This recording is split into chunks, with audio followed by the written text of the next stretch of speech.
Hello, everyone, and welcome to episode 44 of What to Think, VentureBeat's weekly technology podcast. I'm Dylan Sweeney. And I'm Jordan Ovett. This week, we're going to be talking to the CEO of NumberFire, a gentleman named Nik Bonaddio. And NumberFire, you may not have heard of it yet, but if you are interested in sports and or data, it's a really interesting company. They collect all kinds of data about the NFL, NBA, NCAA, and parse it and crunch it and slice it and dice it so that you can make better predictions, or they can make better predictions about what's going to happen next. And so we're going to ask him who's going to win the March Madness playoffs this month. But before we go to that, we have some tech news highlights from VentureBeat.com, as always.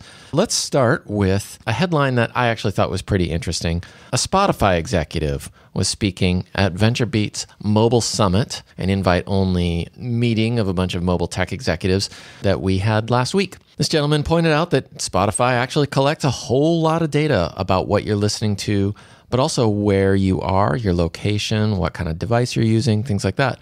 And it may seem obvious to a data maven like you, Jordan, but totally did. That seems like a really potent store of information for Spotify to use in targeted advertising. Exactly. I was just going to bring it up. It's all about the money. If Spotify cares at all about making people see ads that people will respond to quickly, like clicking on some Home Depot ad, I know I get targeted those on Spotify, then it's got to know who is listening to what music, like any other freaking company around these days that captures information about usage. It is paying attention to that to monetize, and that is not surprising to me. But for a lot of consumers, they might not realize, to be fair, that all that observation is happening while they're listening. Here's a couple interesting examples. He said, for instance, they know your age, gender, and location. If you're listening on your desktop and then you switch to your phone and you start listening on your phone, they can obviously follow you from one to the other. You have a username. That's right. So their advertisers can track you.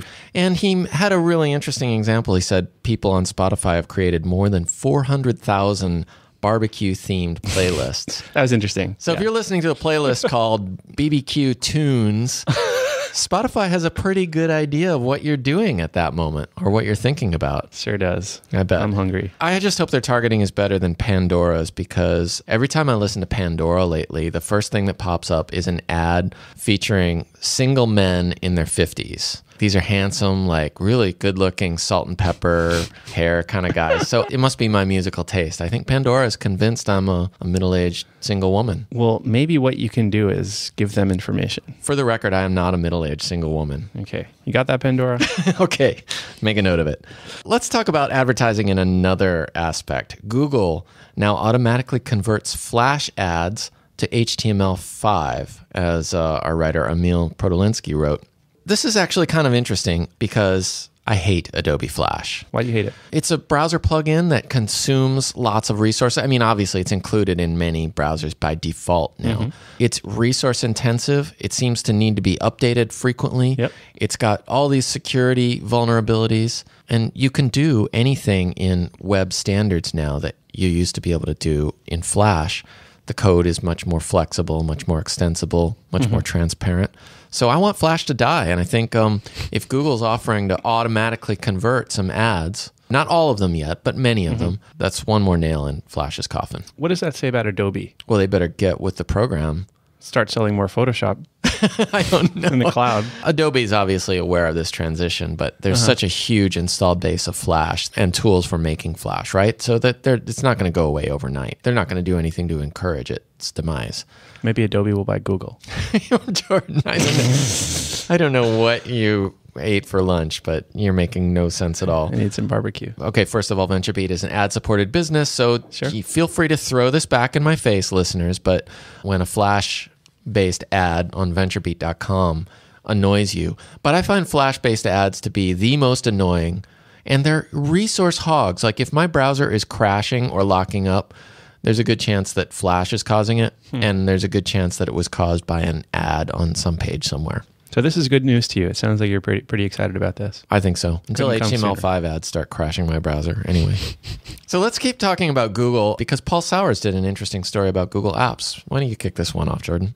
There is a whole big bunch of apps that Google has been making that I had no clue about. They introduced a new app for kids, a YouTube Kids app. Yeah. Jason Wilson, our GamesBeat managing editor, felt was completely useless and BS because he's not concerned about his kids on YouTube since he sits with them all the time. But I am concerned about kids on YouTube. It's like 1 or 2 clicks from something really funny and harmless to really, really inappropriate content. But what else do they have? I will go through this list and I will say to our listeners, if you want details, click on the article and you can go right to these apps and try them out for yourself. Okay, 11 Google apps you probably didn't know existed. Sound search for Google Play. That's a Shazam-style music recognition thing. Yes, exactly. Okay. Google Authenticator, 2-step verification. Oh, I use that all the time, actually. Okay, well, you knew about it, but... Because if you want 2-step authorization for Gmail or even for WordPress, the Authenticator app is really cool. Okay, well, Dylan, you are more hip than me. Keep going. Google Gesture Search, it lets you search for apps. Via like drawing figures on your screen. That's okay. I'm not sure why I need that, but go ahead. Okay, the Photosphere Camera, it's a standalone iOS app. For making photosphere images. Okay.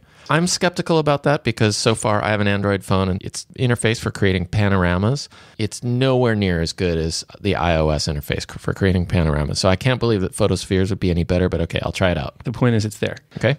Google Opinion Rewards for Android, where you can fill out a survey and earn credits that you can redeem on Google Play. Ooh, up to $1 per questionnaire. Yeah. Okay, cool. Practically free money. Google Classroom, which is... It lets organizations with Google Apps for Education create a centralized silo to share assignments with their classes. My kids might be into that. Could be cool. If their teacher was using it. Field Trip, that is another app, and it's associated with the Niantic project inside of Google, which is kind of cool. So Niantic makes this augmented reality game where you're chasing around looking for like aliens that have invaded the world in real world situations.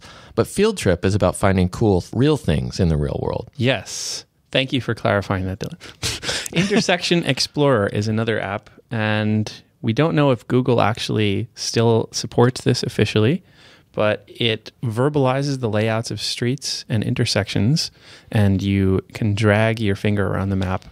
Oh, so if you need some help because you're visually impaired. Exactly, sort of accessibility feature. Okay. Or app, I should say.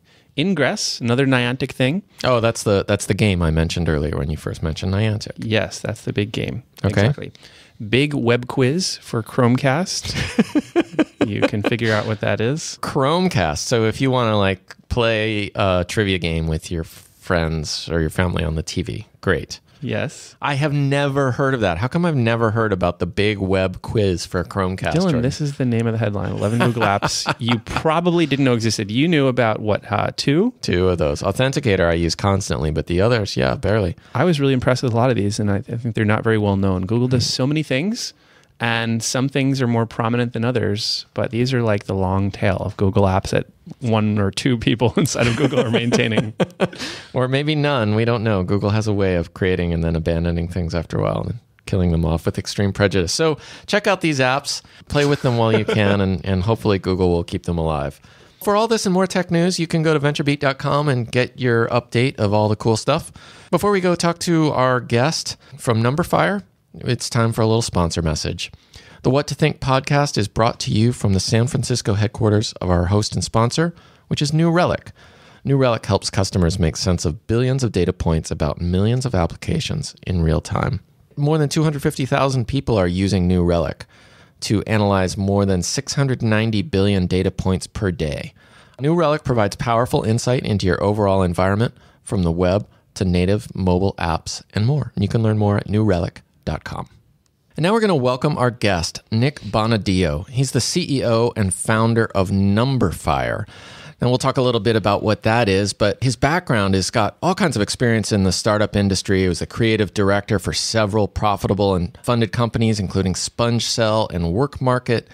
He worked at Yahoo, where he was the lead designer for the implementations of OpenID and OAuth. And he's now running NumberFire, which is doing some really interesting things in terms of sports analytics and predictive data. So, Nik, thank you very much for joining us on the What to Think podcast. My pleasure, guys. Thank you very much for having me. You know, we heard about you from a profile in the Wall Street Journal, which said that you earned some degrees at Carnegie Mellon, in information systems. You then started NumberFire in 2009 with some money that you won on the TV show Who Wants to Be a Millionaire? Wow. Yeah, that's correct. It was really a sort of a serendipitous thing. I just randomly tried out for the show. At that time, it was a call-in number for you to answer questions via touchtone on your telephone. Right. I guess I got the questions right. I got put into a random pool, and I got selected to be on the show. I've always been sort of an entrepreneurial person, going back to sort of lemonade stands and small businesses here and there. So I always wanted to start a business, but I come from relatively minor means back home in Pittsburgh, so I didn't really necessarily have the money to go out and do it till I was on Who Wants to Be a Millionaire. I ended up winning $100,000 on the show, which was right about the amount of money I thought I would need to go out and start the company. And I pretty much took the money, paid my taxes like a good citizen, and started my company. That's amazing. So I don't think I've ever talked to an entrepreneur who has, seed funded his startup with a TV show competition. So congratulations for taking that good fortune and turning it into something really cool. Like, what does NumberFire exactly do, and who are you doing it for? I always think of it as a sports analytics platform. The idea is that sports fans are insatiable for content around the players and teams that they care about. Unfortunately, a lot of the content that exists around sports is super qualitative, super opinionated, a lot of ex-jocks sort of yelling at the screen. What's great about sports is, everything that happens in sports is a data point. Every rebound, every assist, every passing yard, that's all calculated. It's meticulously calculated, in fact. And so if you want to get the best insights, you should really look at that data, try to identify patterns, strip out the things that don't mean much, and give more emphasis on things that do mean much. And at the end of the day, what that allows you to do is come up with some really cool insights, both on what's already happened, but also what's going to happen. So we kind of think of ourselves as, similar to how the quantitative trading world kind of took over finance. We're trying to do the same thing for sports. Nick, let me just jump in. I wanted to ask you how much you're influenced by Moneyball, which is based on the Oakland Athletics and the sabermetrics concept that has emerged in previous decades. Which is pretty dominant in a lot of sports teams, right? Moneyball has been fantastic for us because that's a great sort of cultural touching point for us to use as an explanation of what we do. The good part of Moneyball is that it's opened people's eyes up to what data and statistics and, big data analysis can do in the context of sports. Mm-hmm. But unfortunately, the Moneyball revolution has been sort of contained within front offices and within franchises. It hasn't been extended to the everyday sports fan. So a lot of what NumberFire tries to do is take those analytics out of those sort of sports ivory towers and figure out a way to go after the hundreds of millions of sports fans who just want to know about their favorite teams and players. Would this be so that they can put together better fantasy baseball leagues or make better bets at the sports book in Las Vegas, or just for their own edification? It's everything from fantasy sports to March Madness to going to Vegas to, I'm just a huge fan of the Pittsburgh Steelers, and I want you to tell me as much interesting and cool things about the Steelers as possible. So we don't necessarily have a specific niche that we go after. We found over time that there's 4 or 5 different cohorts of users that can use our stuff, everything from, like you mentioned, fantasy sports and March Madness, all the way up to just the average sports fan. What about broadcasters in terms of the business model? Actually, our biggest client in terms of revenue is ESPN. So ESPN uses us as a resource to help tell stories with a little more clarity, a little more quantitative bent. So last night, actually, Jimmy Butler, who's the starting shooting guard for the Chicago Bulls, got injured. And so they reach out to us, and we'll tell them how the loss of Jimmy Butler impacts the Chicago Bulls' chances of making the playoffs, how it impacts other players on the Bulls team, like Pau Gasol or Aaron Brooks, or so on. So the broadcasters can use us to help tell the stories with a little bit better clarity, with a little more future leaning of what's going to happen next, and so on. Okay, so it's not just the shouting ex-jocks anymore, but they actually have some data to lean on. Well, someone's going to make the ex-jocks sound a little smarter, right? It's sort of like the quants that you can call in any time you want. To a certain extent, like we're kind of nerds for hire, right? Things happen in sports all the time. There's always injuries. There's always trades. The weather outside is terrible. How does that affect the football game? These things always happen in sports, and everyone wants to know what the impact is. You can talk about it qualitatively and sort of, guess like, oh, well, as someone who used to play, blah, blah, blah, blah, blah. But it's much more strong and cogent of an argument if you can use data to really support the assertions you're trying to make. Before we get to March Madness, I have a question about football, because at the time of the Journal story, the reporter asked you if you could make a prediction as to who was going to win the Super Bowl. And you said, well, we have that, but it's behind the paywall in our app. I don't want to tell you. But now that it's over and the game was actually had a quite surprising ending, how accurate was your prediction? The final score of the actual game was 24-21 or something like that, and we had it 24-23. So we had a very, very close game, which is surprising because halfway through the game, it looked like, a blowout. Yeah. We actually built out a pretty robust application called NumberFire Live, which was a live application designed to be sort of a second screen experience for watching the Super Bowl. It's everything from inform the user what play we think is going to happen next to real-time win probability, who is most likely to be MVP kind of stuff. This specific Super Bowl was perfect for that because there was so much momentum switches and so many sort of like really tense plays near the end that I couldn't have picked a better game for us to launch our live platform alongside. It could be sort of a second screen that could give you a lot of insight into the decision-making behind the dynamics of, like, do we pass or run, for instance? I actually hate to use the word second screen, right, because it's so cliche, and, in a lot of ways, Twitter is a second screen, right? I mean, you can't necessarily come up with something to displace Twitter. The idea was that as you're watching a game, these sort of questions naturally sort of bubble up in your mind. If it's a 3rd and 1, you might wonder, are they going to run or pass?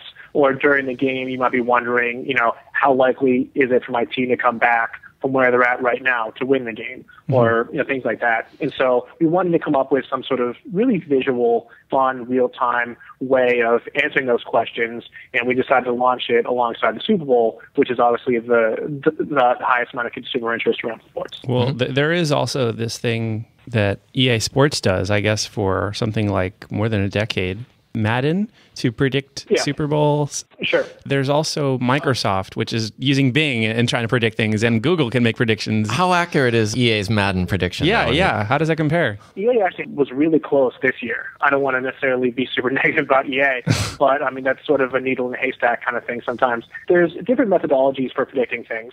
EA and some of the more Web 1.0 businesses in this space do what's essentially called a Monte Carlo simulation, where they'll simulate something 1,000 times and sort of buffer out the outliers to come up with this moving average. What we do is a little bit different. So for each sport, we calculate maybe 15 to 20 of our own proprietary statistics around the sport itself and around the players.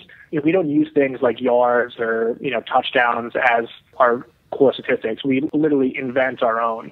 Can you give us an example of what sort of an invented statistic would be? Part of the problem with the existing statistics is that they're just counting what happened. They don't take into effect the context in which the event occurred, the opponents, and things like that. Let's say, in one example, it's 3rd and 15, and you throw the ball for 12 yards. That's a gain of 12 yards, which seems like a lot, but it doesn't mean a lot because you didn't convert the first down. You're just going to have to punt. Right. Whereas if it's 3rd and 2 and you gain 3 yards, 12 is bigger than 3, but that 3-yard gain is more important because now you gain a first down and your drive can continue. Got it. If all you're looking at is that quantity of 12 versus 3, you would think that the 12 is more important, whereas in reality it wasn't. So by creating our own statistics, which take into account situations like that, now the statistics are more about efficiency and they're more about, did I help my team win? Did I continue the drive? Did I put my team in the best position to score points as opposed to just counting up things when they happened? Another way to look at it is it's one thing to throw for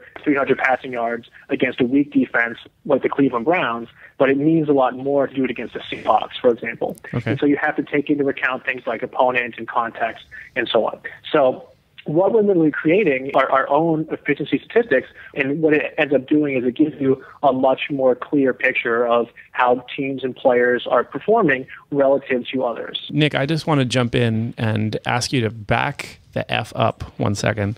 You're talking about statistics that are already there, or you're using it as a starting point. So assists or points, something like that. I want to ask you about the actual data.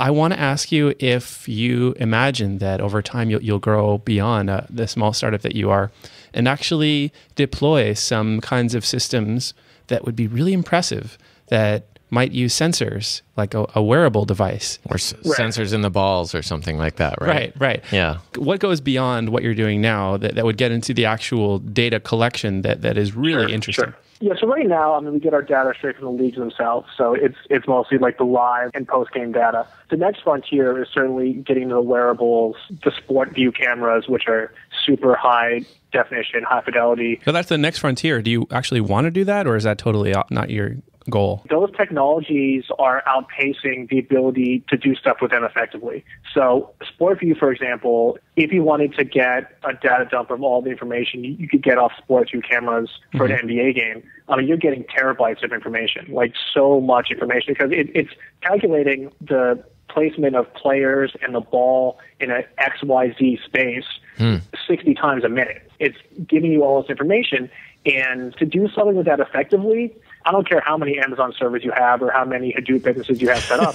It's so hard to do something useful with that kind of data or that kind of information. It's this weird situation where the information being calculated is outpacing the ability to do something with it. So maybe in like 5 or 6 years, once sort of Moore's law catches up and you can have better computing to do something with that data.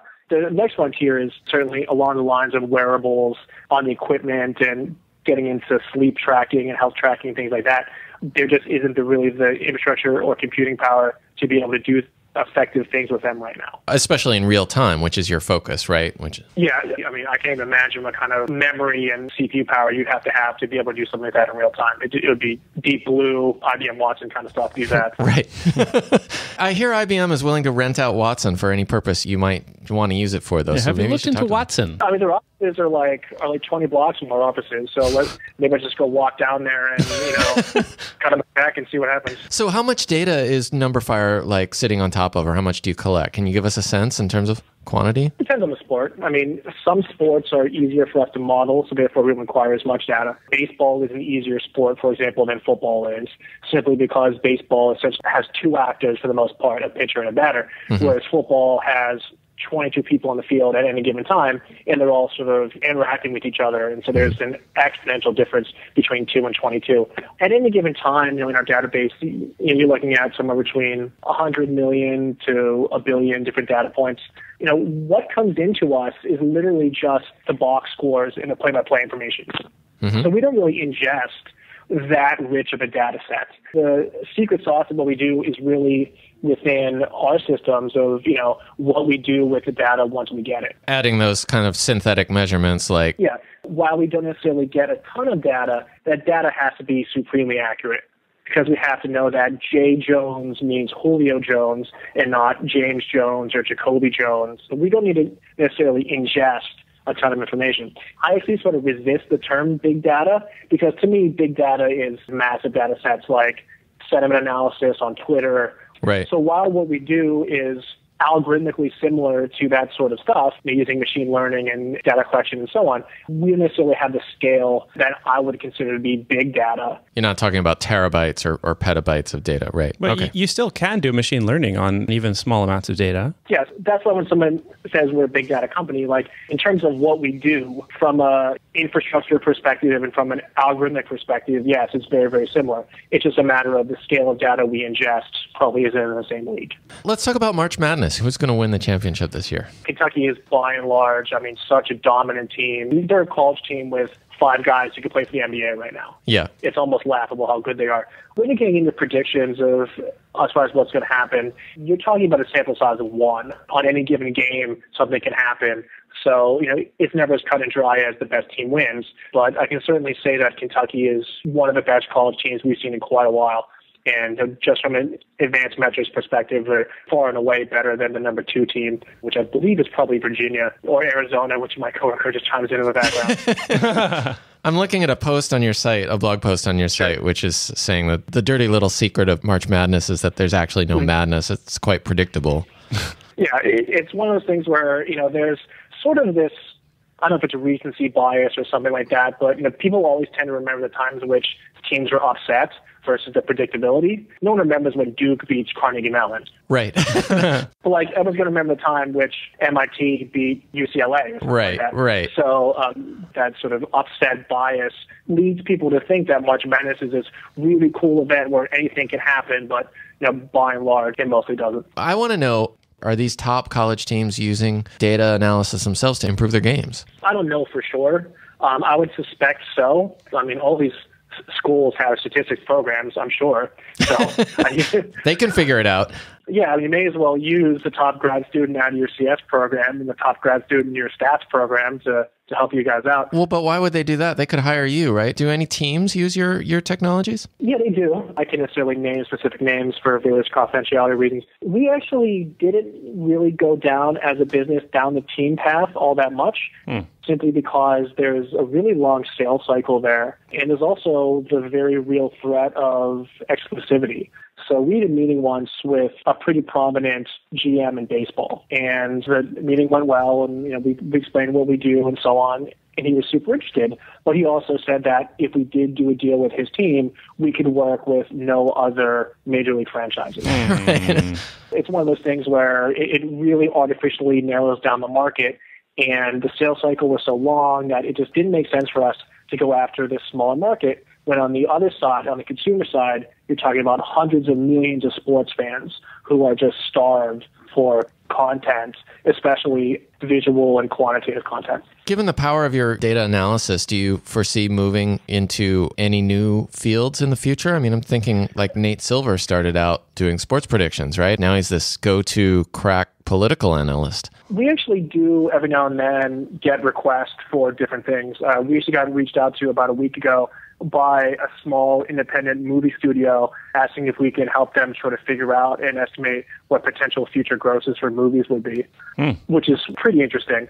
I think as we get bigger, and certainly if we raise more VC financing, that's more of an option. When I talk about what I think the big picture of NumberFire is, that certainly comes up. But it's also true that I think the more I talk about getting into things like NumberFire Finance and NumberFire Education, it sort of makes the tacit argument that I don't think sports is big enough, and I absolutely do think that it is. So while I see companies like Palantir just raking in the money on the government side, and there's a lot of cool companies on the education side, I think there's a lot of room out there for sure, but there's a reason why we started in sports, and that's because sports is huge, and sports is also like my number one hobby. So it's kind of one of those things where I'm kind of building out my dream company, and maybe in a year or two, if we had more resources available to us, we get into other markets. But I think right now there's still a lot for us to do in sports. Yeah, in the meantime, you're living the dream, it sounds like. You know what's crazy is, I go to these job fairs all the time to try to find engineers. Maybe I'll talk to 100 engineers, and within 10 seconds, 90% of them are just not going to be into sports enough to be the right fit for us.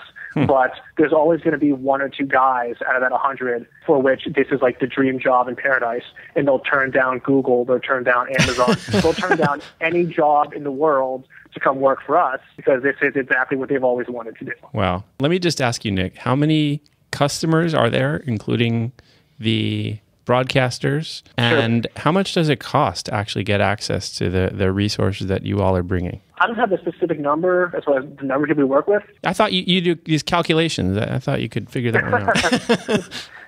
We have a couple of contracts that are up in the air. Oh, nice one. Okay. Now, so as a scientist, I want to be as specific as possible. Of course. Nice. I wouldn't be comfortable giving you guys a number which didn't have an acceptable level of tolerance to it. We don't necessarily have a one-size-fits-all as far as price. What ESPN needs from us might be different than what Sports Illustrated needs from us, which is going to be different than what some professional team needs from us.